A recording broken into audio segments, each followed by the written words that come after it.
La rencontre du rocher du Trisac. Dans ce cas-ci, est-ce que c'est criminel? Pantoute. Une dualité qui rassemble les idées. Mais non, tu peux pas dire ça. On rembobine cette affaire-là. Non. Prends soin de toi, là. Oui, Hein? tu me protèges. Je le sais. Compte toi-même. La rencontre du rocher du Trisac. Écoute Benoît quand Ouais. je parle.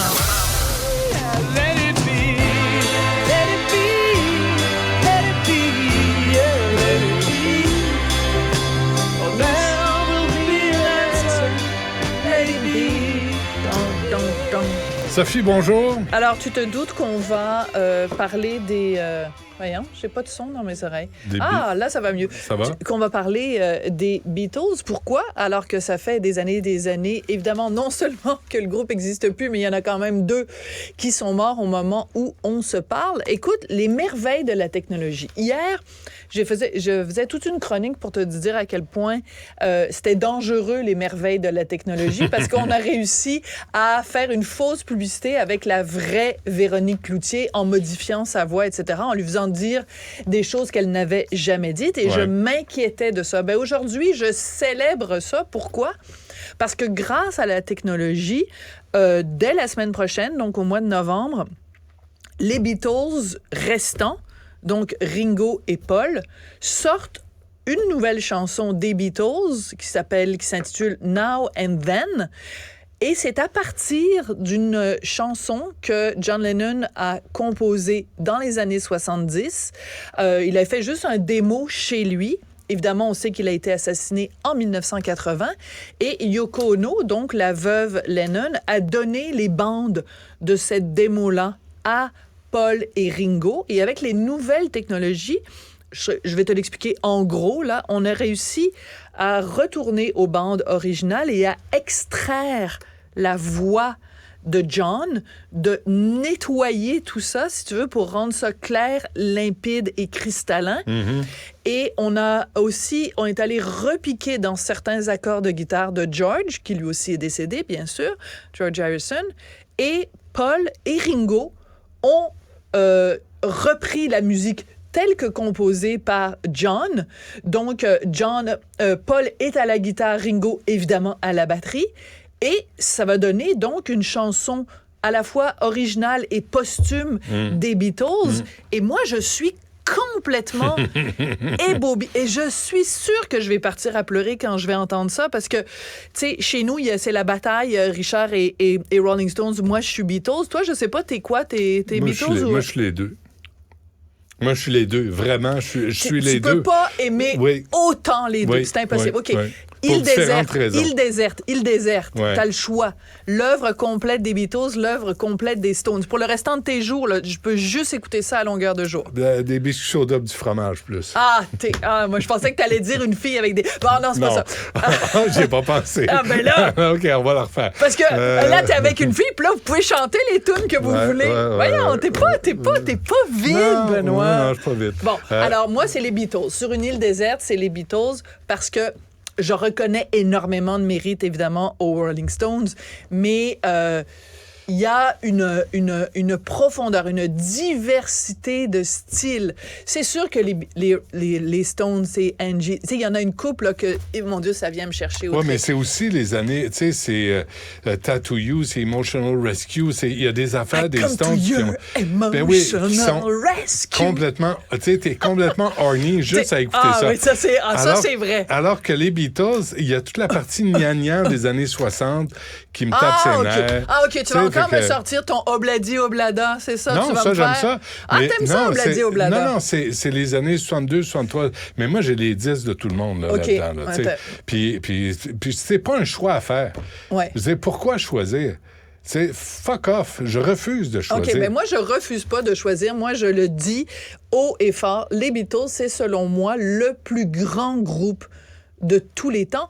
Et en plus, ce qui est hallucinant quand même, c'est que après la dissolution, à quel point Paul McCartney, son œuvre, c'est quand même quelque chose. John, c'est quand même quelque chose. Même George Harrison. All Things Must Pass. My Sweet Lord. Tu sais, toutes les tunes qu'on lui refusait, là, il les a mis sur un album triple. ça a été numéro 1, puis All Things Must Pass. Si vous n'avez pas ça dans votre collection de disques, vous passez à côté de la musique populaire importante, le produit par Phil Spector, le Wall of Sound. Ah, le fou furieux de Phil Spector. Mais c'est un album que tu peux écouter toute ta vie. Ouais. Alors, c'est sûr qu'ils ont eu des petits égarements, tu sais, leur période plus, tu sais, à des Krishna, puis, tu sais, on vient de regarder il y a quelques semaines un documentaire sur toute cette période-là. Tu te dis, tabarnouche, ils sont vraiment laissés embarquer là-dedans. Ils essayaient des affaires. Tu sais, c'était une autre époque. Puis ils sortaient d'un mouvement tellement straight de Beatlemania, puis de, tu sais, ils voulaient comme respirer un peu. Moi, je le comprends, cette période-là. Puis j'aime ça, moi. Quand George embarque sur sa sitar... Oui, c'est ça, c'est tout à fait ça. As-tu entendu quand ils ont fait un hommage à George Harrison au le temple de la renommée pour le rock? Là. Hall of Fame, le Rock and Roll Hall of Fame. Et là, il y a Jeff Lynne, il y a Tom Petty, il y a Prince. Il y a le fils de George Harrison. Formerly known as Prince. Oui, et qui reprennent While My Guitar Gently Weeps. While My Guitar... Est-ce qu'on peut la sortir, While My Guitar Gently Weeps?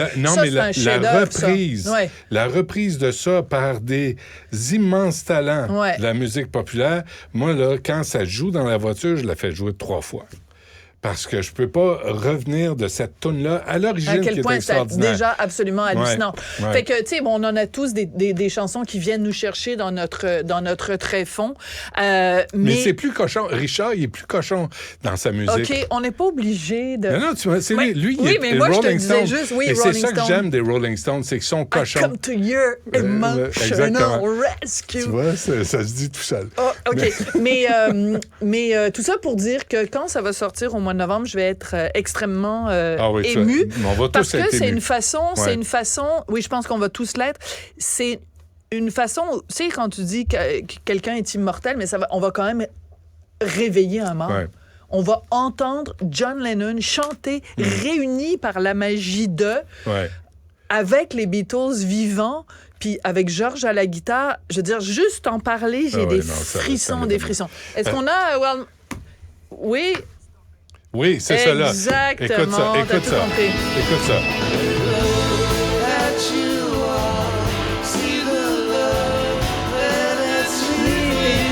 On a le temps de ça jouer.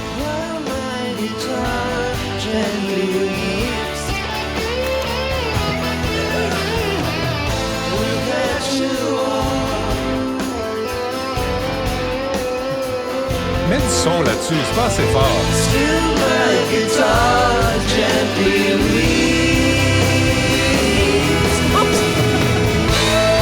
Ça, écoute ça.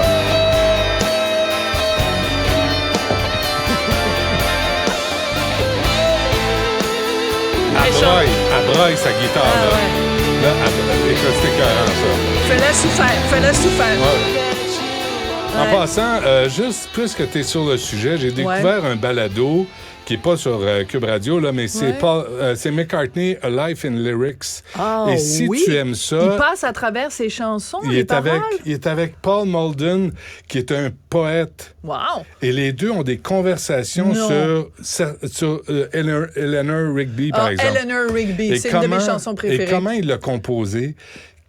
D'où ça vient? Qu'est-ce que ça veut dire? C'est fascinant parce que c'est une œuvre exceptionnelle. McCartney, c'est un fou. Puis vraiment, les deux se parlent. Et là, t'assistes à la rencontre. T'écoutes la rencontre de ces deux-là, un poète et McCartney. Et le poète dit, moi, j'aime la poésie. Et la poésie de McCartney est quelque chose. Elle est quelque chose. Puis vraiment, ça, c'est à écouter. Life in Lyrics. Et que dire McCartney. De Obladi Oblada, quand même, un grand classique. Quel fun! Life goes on, life goes on, Obladi Oblada. Je ne vais pas te choquer, mais je préfère un peu la version originale. Merci, Sophie.